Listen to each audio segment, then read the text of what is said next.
Hi hello అందరికీ. ఇప్పుడు మనం చెప్పుకునేది గజేంద్ర మోక్షం నుంచి నాకు చాలా ఇష్టమైన పద్యం.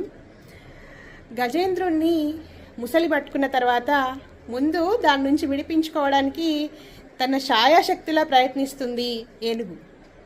ఎంతకు దాని నుంచి విడిపించుకోలేక ఇంకా ఏమీ దిక్కుతోచక అప్పుడు భగవంతుని ప్రార్థిస్తుంది, స్వామి వచ్చి నన్ను రక్షించు అని. కానీ ఎంతకీ భగవంతుడు రాక ముసలి నుంచి తప్పించుకునే మార్గం దొరకక అసలు భగవంతుడు ఉన్నాడా లేడా అనే సందేహంతో ఇలా అంటుంది ఏనుగు.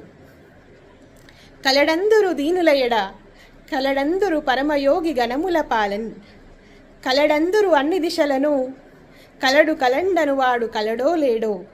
అంటే అభాగ్యుల పాలిట దీనుల పాలిట భగవంతుడు ఉన్నాడని అంటారు. అలాగే మహాత్ములు పరమయోగుల సమూహాల్లో పరమాత్ముడు ఉన్నాడని అంటారు.